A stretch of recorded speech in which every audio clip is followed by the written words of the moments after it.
یہ جو تکلیفیں ہوتی ہیں، یہ جو تھوڑے سے مشکل حالات ہوتے ہیں. حضرت یونس علیہ السلام کی دوستی ہوگی حضرت جبریل امین سے.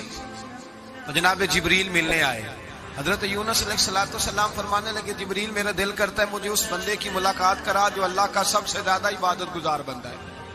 حضرت جبریل امین لے گئے دور دور فلسطین کے علاقے میں اور لے جا کر ایک بندے سے ملاقات کرائی جس کی دونوں آنکھیں بھی کوئی نہیں تھی، دونوں بازو بھی کوئی نہیں تھی، دونوں پیر بھی کوئی نہیں تھی. اور اس بندے کی زبان پر لفظ بڑا کیا جاری تھے، یا اللہ تیرا شکر ہے، یا اللہ تیرا، بول کے کہیے یا اللہ تیرا، اے اللہ تیرا شکر ہے. شکر شکر کر رہا تھا. حضرت جناب سیدنا یونس علیہ السلام کہنے لگے میں نے تجھے عبادت گزار کو ملانے کو کہا تھا، تو کہاں لے آیا؟ حضرت جبریل کہنے لگے یا یونس یہ ہر چیز جانے کے باوجود اپنے رب کی رضا پہ راضی ہے. اس وقت دنیا میں نبیوں کے بعد جس سے اللہ سب سے زیادہ پیار کر رہا ہے وہ یہی بندہ ہے.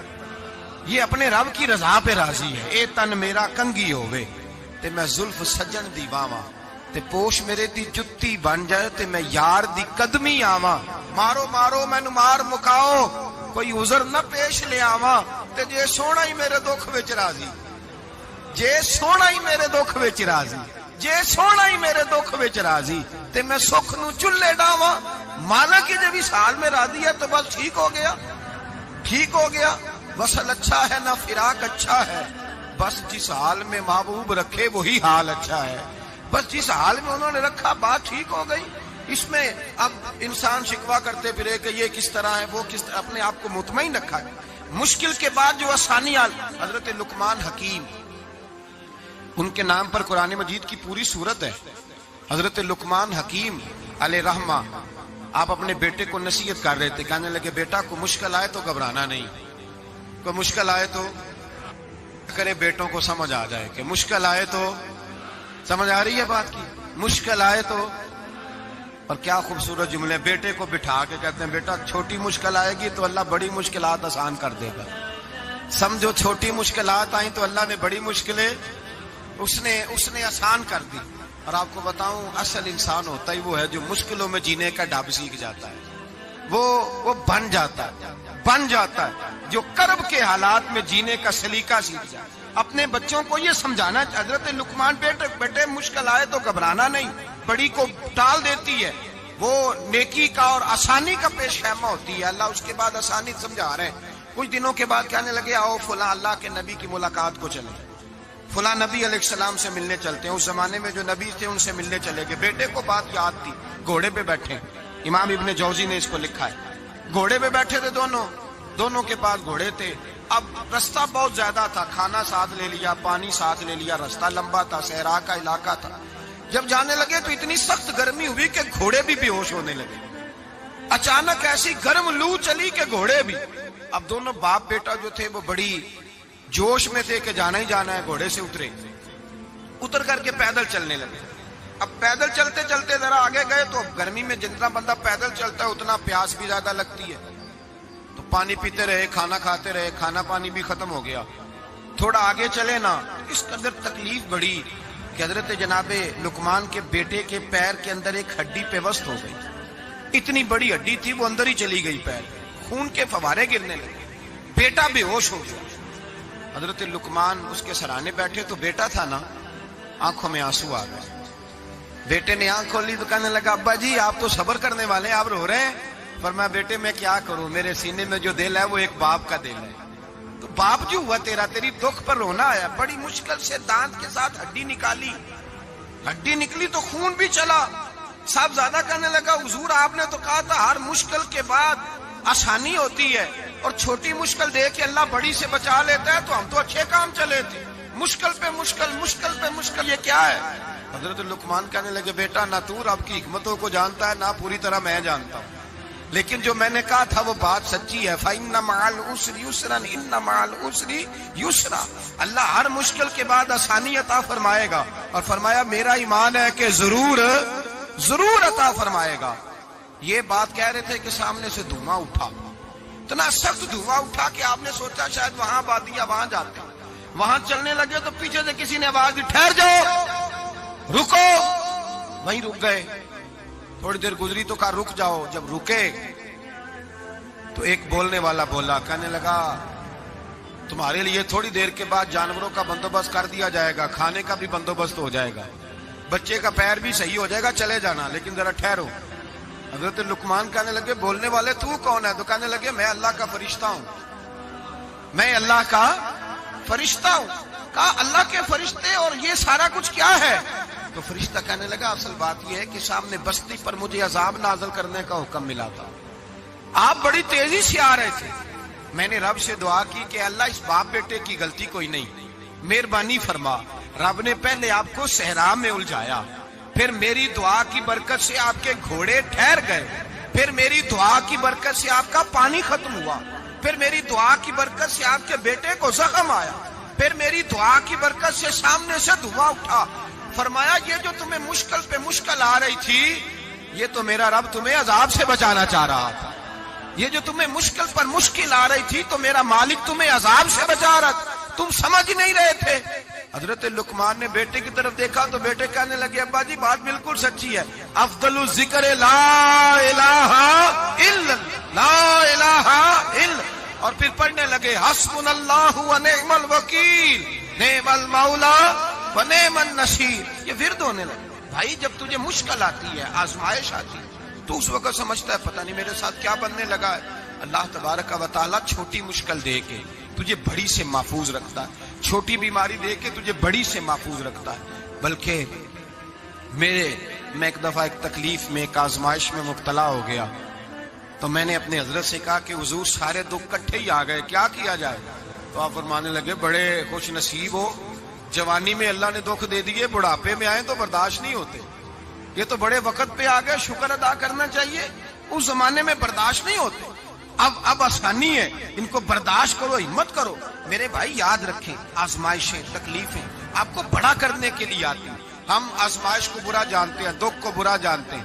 دکھ تو بڑے پیارے ہوتے ہیں, یہ رونے کا سلیقہ سکھاتے ہیں, یہ اللہ کو منانے کا طریقہ سکھاتے ہیں, یہ مسجد میں جانے کا. وہ جو سکھی بندہ ہے نا, سکھی, مجھے ایک صاحب کہنے لگے دو قسم کے لوگ مدینے سے آتے, مدینہ شریف پوچھنے لگے, کہنے لگے حضرت جی دو قسم کے بندے ہیں, کچھ واپس جاتے ہوئے تڑپ رہے ہیں, کچھ تصویریں کھینچ رہے ہیں رخصتی کے وقت, فرق کیا ہے؟ تو میں نے کہا وہ جو تصویریں کھینچ رہا ہے وہ امیر آدمی ہے, اسے پتا ہے کہ میں پھر ٹکٹ لے لوں گا, مہینے کے بعد پھر آ جاؤں گا. اور یہ مدینہ چھوڑتے ہوئے تڑپ رہا ہے, یہ کوئی غریب ہے, یہ کہہ رہا ہے پتہ نہیں دوبارہ موقع ملے کہ نہ ملے. یہ دکھی ہے, یہ آزمائش میں دکھی. سکھی بندہ تو مکے جا کے نہیں روتا, وہاں بھی کھڑا ہے ڈٹ کے کھڑا. دکھی کوئی نہیں تو روئے کیسے, روئے کیسے؟ دکھی دی گل دکھی آئی جانے, دکھی دی گل. کیا خوبصورت لفظ ہے میاں صاحب کی, اور لفظوں میں حسن دیکھے. کہنے لگے دکھی دی گل اے دکھی آئی جانے, تے سکھیے نو کی خبراں, تے یار جنہاں دے موت نے مارے روندے نہیں تک تک قبراں. یہ مشکل مرحلہ ہوتا ہے, جب انسان تکلیف میں ہوتا ہے پھر اسے احساس ہوتا ہے. اور تکلیف والے کو ہی تکلیف والے کی تکلیف کا احساس ہوتا ہے. جب آپ کو اللہ مشکل دیتا ہے تو سمجھ لیں رب آسانی دینا چاہ رہا ہے. جب تیز دھوپ آتی ہے تو سمجھ لیں اللہ گرم ہوا گزار کے ٹھنڈی بارش برسانا چاہ رہا ہے. اور جب چاروں طرف سے گھٹن ہو, پنجابی میں کہتے ہیں گما لگ جائے, تو پھر سارے بول کے کہتے ہیں اب جو طوفان آئے گا وہ سخت ہی آئے گا. اس لیے کہ گھٹن جتنی زیادہ ہوتی ہے پھر فضل بھی اتنا. حضرت نوح علیہ السلام کی قوم کو حضرت نوح علیہ السلام نے 1500 سال سمجھایا ہے. 15, کچھ لوگوں نے 950 سال لکھا ہے نا, اعلیٰ حضرت نے لکھا 1500 سال عمر ہوئی حضرت نوح علیہ السلام. اللہ تعالیٰ بندے کو جلدی سزا نہیں دیتا, بلکہ قرآن مجید میں ایک جگہ رب کریم اس طرح بھی فرماتا ہے کہ جب بندے مجھے بھول جاتے ہیں تو میں ان کے لیے نعمتوں کے دروازے کھول دیتا ہوں. بندہ سمجھتا ہے کہ میں کچھ تو ہے نا کہ میرے اندر, کہ میں جدھر جاتا ہوں خیر ہی خیر ہو جاتی ہے. وہ سمجھتا ہے کہ میری عقل ہے, حالانکہ اللہ اسے ڈھیل دیتا ہے. اللہ اسے ڈھیل دیتا ہے. گناہوں کی سزا کے 3 طریقے ہیں. ایک ہے متنبع کرنا, تنبیہ کرتا ہے اللہ, بندہ متنبع ہو جاتا ہے, یہ اللہ کا بہت بڑا احسان ہوتا ہے. ایک ہوتا ہے مہلت دینا, اور ایک تیسرا ہوتا ہے اللہ خفیہ تدبیر کرتا ہے. تھوڑا سا سمجھیے گا, انسان پر کوئی آزمائش آئی, فوراً اس کی چھٹی اس نے کہا کہ وہ فلان جگہ غلطی کی تھی تب ایسا ہوا ہے. ہوتا ہے نا کئی دفعہ آواز آتی ہے نا اندر سے, چلیں بول دیں کچھ نہیں ہوتا آپ کو. اللہ جانتا ہے یہاں کوئی کچھ نہیں کہے گا آپ کو, اور ہماری تو ویڈیو بھی نہیں گھومتی, یعنی خبر بھی نہیں ہو کہ کس نے ہاں کر دی کس نے نہ کر دی. آپ بغیر ٹینشن کے بات چیت کریں, آج کچھ نہیں ہوتا انشاءاللہ تعالی. آتی ہے اندر سے آواز. میں آپ سے اس لیے ان چیزوں کی تصدیق کراتا ہوں کہ باقیوں کو بھی آتی ہے کہ نہیں, اس لیے تصدیق. کبھی کوئی کسی جگہ انسان پریشان ہوتا ہے تو محسوس کرتا ہے کہ وہاں مجھ سے ہوتا ہے نا جی, جس کو یہ نصیب ہو جائے بڑا خوش نصیب آدمی ہے. حضرت مولا علی فرماتے ہیں اگر تجھے دنیا میں سزا مل گئی تو بچ گیا ہے, سمجھ پھر اللہ کرم کرے گا, آخرت میں سزا نہیں دے گا. اور یہ یاد رکھ لے, وما اصابکم من مصیبت فبما کسبت ایدیکم ویعفو عن کثیر. اللہ فرماتا ہے دنیا میں تجھے جو بھی تکلیف پہنچتی ہے وہ تیرے ہاتھوں کے کرتوتوں کی وجہ سے پہنچتی. ویعفو عن کثیر, فرمایا کثیر گناہ تو میں ویسے ہی معاف کر دیتا ہوں. یہ جو تیری زندگی میں دکھ ہے نا, یہ بھی میری قلیل سزائیں ہیں.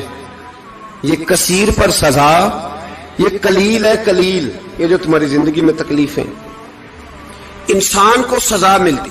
حضرت فضیل بن عیاض رحمت اللہ تعالی علیہ گھوڑے پہ بیٹھے تھے, گھوڑا شرارت کرنے لگ گیا,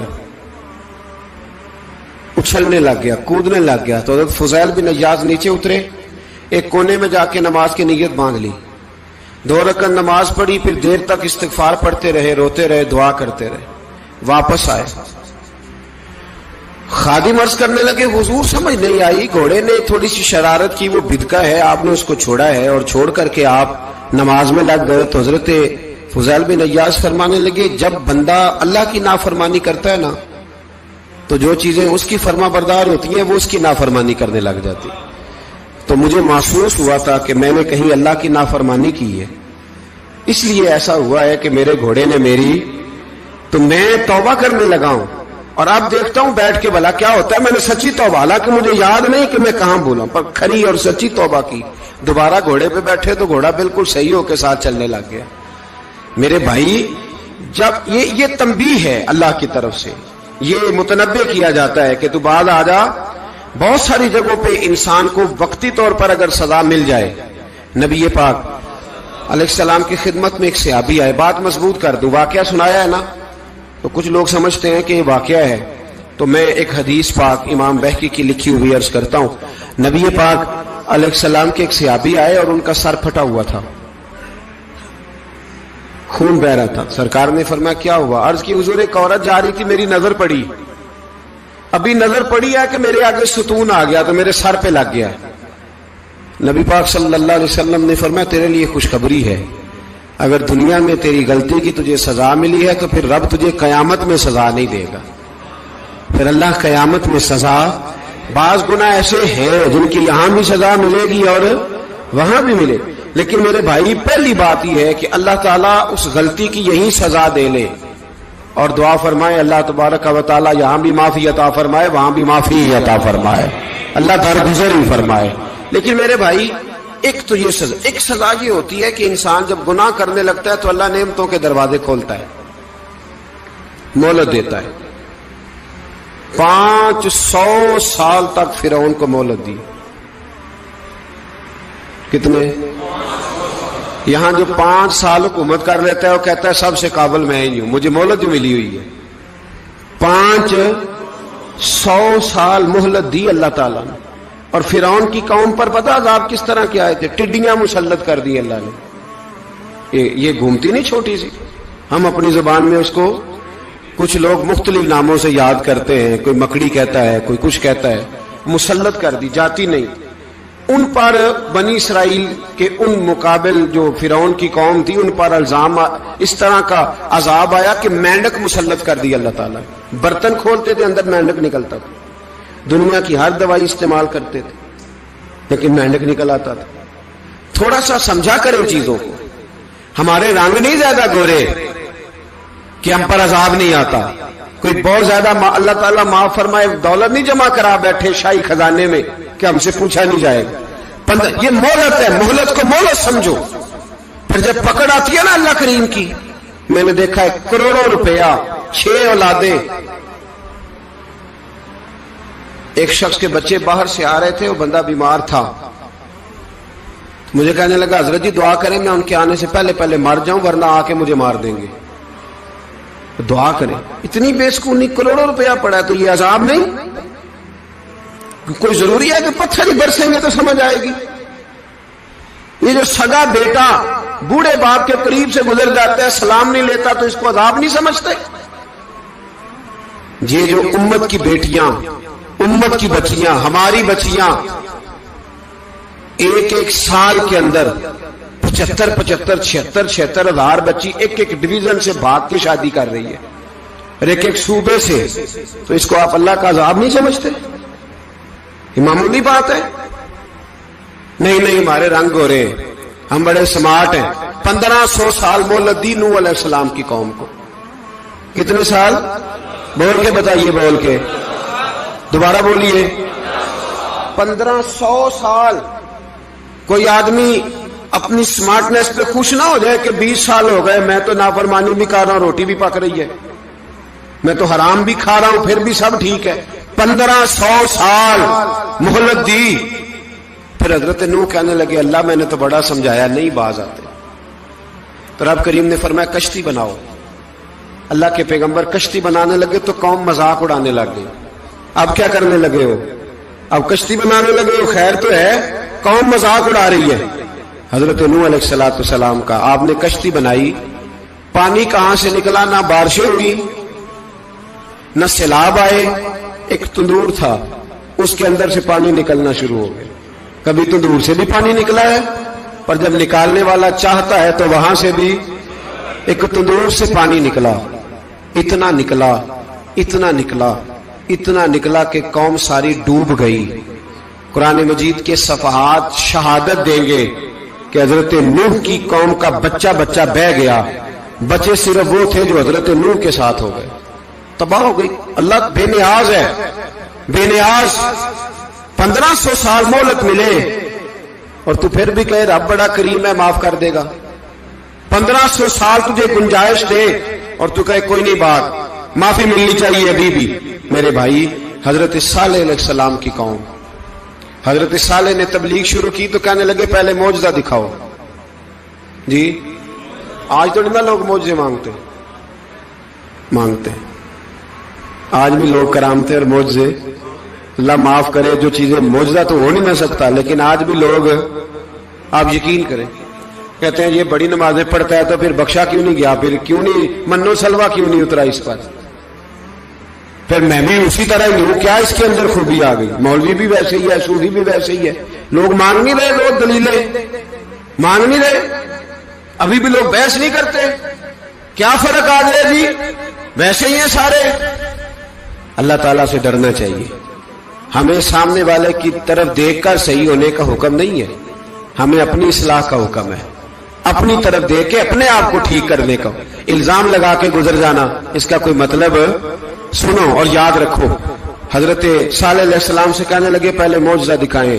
تو حضرت صالح علیہ السلام نے فرمایا اونٹ کہاں سے پیدا ہوتے ہیں؟ کہا اونٹنی کے بطن سے. فرمایا آؤ میں تمہیں پہاڑ کے اندر سے اونٹنی پیدا کر کے دکھاتا ہوں. کہاں سے؟ پہاڑ کے اندر سے. حضرت نوح ساتھ لے کے گئے تو پہاڑ کے اندر سے اونٹنی نکلی, اور اونٹنی بھی گابن تھی, اس کے پیٹ میں بچہ.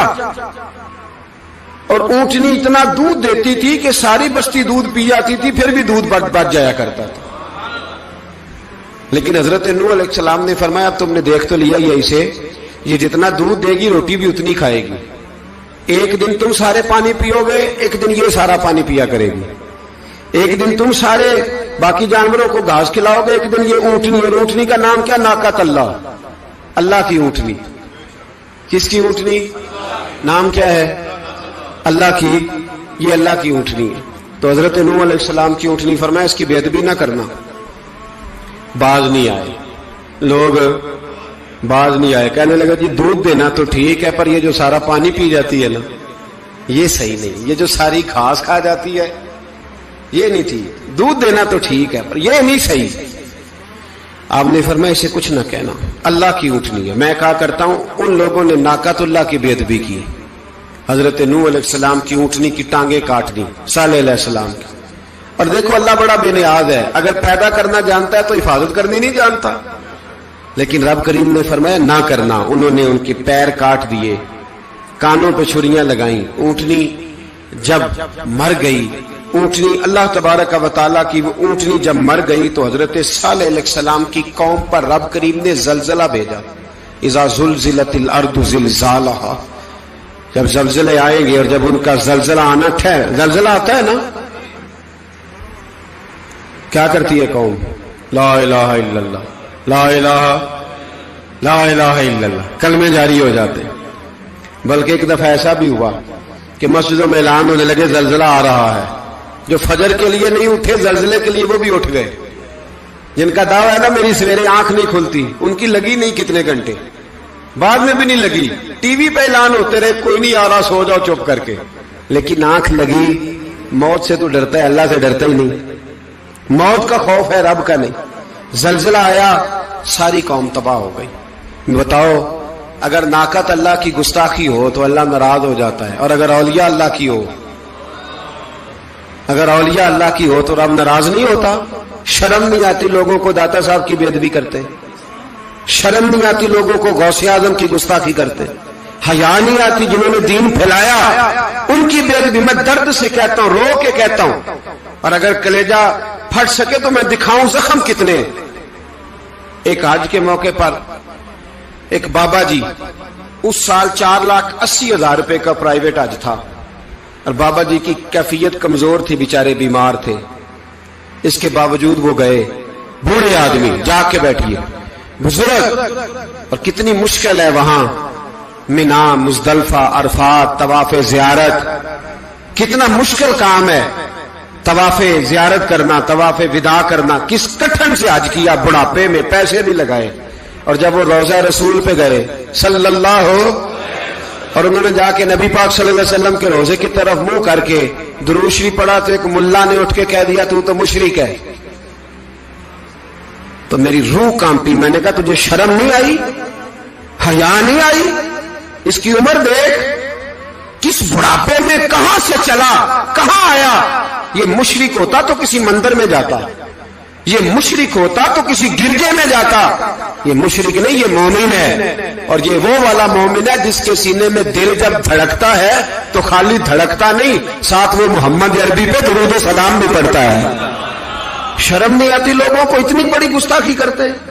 جو روزہ رسول پہ آیا مشرک ہے. میں نے تو ایک مولوی کو صاف صاف کہا تھا، میں نے کہا اگر میں مشرک ہوں تو نکالو، مشرک کا داخلہ تو یہاں ویسے ہی منع ہے. شرم نہیں آتی؟ اپنی زبان کا ہی پاس کرو کچھ. اتنا ظلم، اتنی بڑی فرقہ واریت امت میں، اتنا امت کو تقسیم کرتے ہو، تمہیں شرم نہیں آتی؟ جہاں سے اتحاد کا پیغام دینا چاہیے وہاں سے تم لوگوں کو فرقے کا پیغام دیتے ہو، ایک مقصود فرقے کی تبلیغ کرتے ہو. خدا را تو میں کہہ رہا ہوں ناقت اللہ کی بے ادبی پہ عذاب آتا ہے، تو اولیاء اللہ کی بے ادبی پہ نہیں آتا. داتا صاحب ساری زندگی تبلیغ کرتے رہے، ایک آدمی نے اٹھ کے کہہ دیا جناب وہ تو شرک کا اڈا ہے، تو رب کریم ناراض نہیں ہوتا ان باتوں سے؟ ہمیں خیال کرنا چاہیے، اللہ سے ڈرنا چاہیے. ان چیزوں سے عذاب آتا ہے اور آ رہا ہے. اللہ تعالی ہمیں محفوظ فرمائے. اللہ ہمیں اس سے، قوم لوط پہ بھی عذاب آیا. ہم جنس پرستی،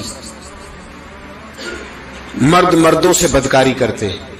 حضرت نوح نے سمجھایا کہ یہ کام درست فطرت کے خلاف ہے، یہ کام درست نہیں.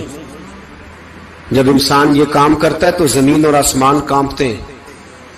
اب میں کیسے کھول کے بتاؤں، میرے پاس اعداد و شمار ہیں کہ پاکستان کے اندر اس کام کی کیفیت کیا ہے اور کس طرح کر کے لوگ. میں تو رونا روتا رہتا ہوں داڑھی کا.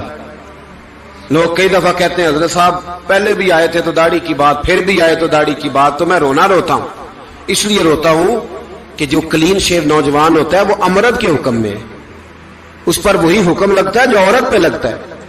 اس کے ساتھ مرد کا اٹھنا بیٹھنا اسی طرح ناجائز ہے جس طرح عورت کے ساتھ. حضرت جنید بغدادی رحمت اللہ تعالی علیہ کے سامنے ایک شخص نے کہا وہ کتنا خوبصورت نوجوان جا رہا ہے، تو آپ فرمانے لگے تو حافظ قرآن نہیں کہا؟ ہاں. فرمانے لگے جا اپنے حفظ کی خیر منا. وہ شخص کہتا ہے میں نے اس بغیر داڑھی والے کلین شیو نوجوان کو بری نظر سے دیکھا، مجھے قرآن پاک ہی بھول گیا، سارا قرآن پاک بھول. اور کتنے سال میں دعائیں کرتا رہا, بیت اللہ کے طواف کرتا رہا, میں یاد بھی کرتا تو نہیں ہوتا. کیسے اب تو ہمارا نعت کہاں بیوٹی پارلر سے ہو کے آتا ہے, ہم کسی اور کو کیا پیغام دیں. وہ پیغام, وہ نظام, وہ طریقہ کار جس کا حکم تھا شریعت میں, قوم لوط پر عذاب آیا. صحیح بیٹھتے ہوں گے بچے جو موٹر سائیکلوں پہ بیٹھتے ہیں. میں نے گجرانوالہ کی سڑکوں پہ بچوں کو, نوجوانوں کو جو تماشے کرتے ہیں سرے عام دیکھا ہے تو مجھے ڈر لگتا ہے.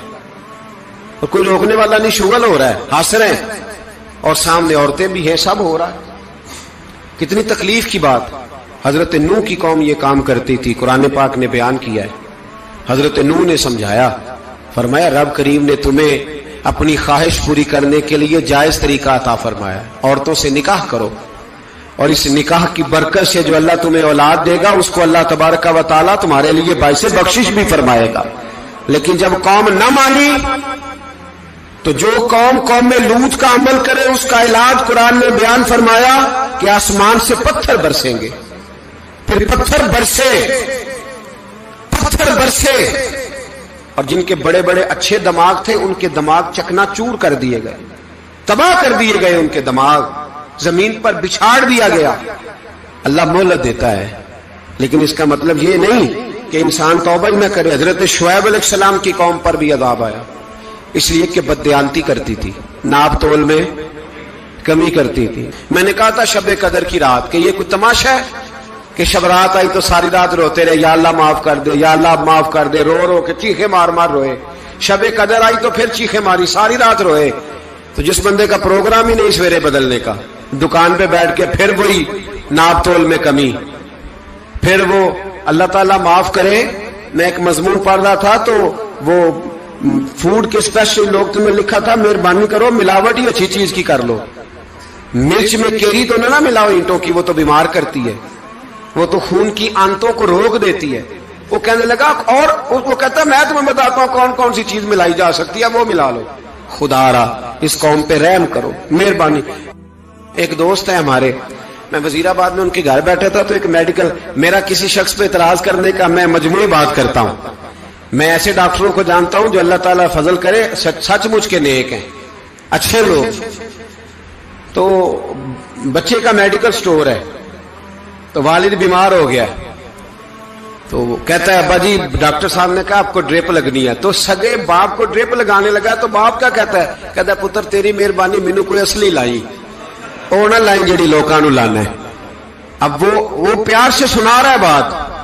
میں نے اسے کہا کہ یہ تو ڈوب مرنے کا مقام ہے نا, ڈوب مرنے کا مقام, کہ جس ملک کے اندر دوائی بھی صحیح نہ بکے, اصلی نہ ملے دوائی بھی, اور پھر وہ قوم کہے کہ ہم نے تو پورے روزے رکھے, ہم نے تو بڑا صدقہ اور خیرات کیا, دوائی بھی اصل نہ ملے. جناب شعیب علیہ السلام کی قوم ناپ تول میں کمی کرتی تھی, تو اللہ تبارک و تعالیٰ نے ان پر بتا عذاب کس طرح کا بھیجا. شدید گرمی ہوئی, اللہ ہمیں محفوظ فرمائے. سارے آمین کہہ دیا. دیکھیں کتنا اچھا موسم کر دیا رب کریم, اللہ ہمیں محفوظ فرمائے, اللہ رحمت فرمائے. شدید گرمی کی لہر آئی, باہر اتنی گرمی ہوئی کہ لوگ اپنے گھروں میں گھس گئے. جس طرح سورج کی شعائیں گھروں کے اندر داخل ہو جاتی ہے, اس طرح گرمی کی لہر اندر داخل ہوئی. اور جس طرح کسی کو آگ لگ جائے تو وہ آدمی اچھلتا کودتا ہے نا, اس طرح یہ لوگ اچھلنے لگے اور اچھل کود کے مر گئے. جرم کیا تھا؟ ناپ تول میں کمی کرتے. حضرت داؤد کی قوم بھی تباہ ہوئی. جرم کیا تھا؟ ہفتے والے دن مچھلیاں نہیں پکڑنی تو یہ پکڑتے تھے. حکم ہے نا مسلمان کو نماز کے ٹائم کوئی اور کام نہیں کرنا, نماز پڑھنی ہے. میرا خیال ہے مسلمان تو فٹافٹ آ جاتے ہیں, سارے پہنچ جاتے ہیں نا مسجدوں میں. ہلکا ہلکا بول رہے ہیں آپ, کیوں نہیں پہنچتے؟ اگر حضرت سیدنا, اور پتہ انہیں سزا کیا ملی؟ اللہ نے فرمایا اس ٹائم عبادت کرنے کا کام نہیں کرنا, وقت نہیں ہے کام کا. انہوں نے مچھلیاں پکڑی, 12,000 لوگ تھے. پتہ ہے مالک نے سزا کیا دی؟ بندر بنا دیا اللہ کریم. قرآن مجید کا پہلا سپارہ پڑھے, فَجَعَلْنَاهَا نَكَالًا لِمَا بَيْنَ يَدَيْهَا وَمَا خَلْفَهَا. اللہ فرماتے ہیں پچھلوں کے لیے بھی عبرت بنا دیا, بعد والوں کے لیے بھی عبرت, نشان عبرت بنا دیا. بندر بن گئے, اور جو ان کے دوست جو بچ گئے تھے ان کے پیر چومتے تھے, روتے تھے. 3 دن بندر بن کے زندہ رہے. سنو اور یاد رکھنا اس بات کو, غور کریں کیا، میری طرف دیکھیں میرے بھائی. ایک مکران شاہ بادشاہ گزرا ہے ایران کا، کچھ نرم دل تھا. وہ نا سیر کرنے نکلا، درمیان میں پل آتا تھا، ایک دریا تھا، اس کا پل تھا، اور پل کے اس پار جنگل تھا، سبزہ تھا، سیرگاہیں بنی ہوئی تھی. بادشاہ وہاں 2-4 دن رہنے کا ارادہ کیا. جب بادشاہ وہاں پہنچتا ہے نا مکران شاہ، تو اس نے دیکھا کہ وہاں 2-3 دن قیام کرنا ہے، جھیل ہے، سیرگاہ ہے، وہاں اس نے رکنے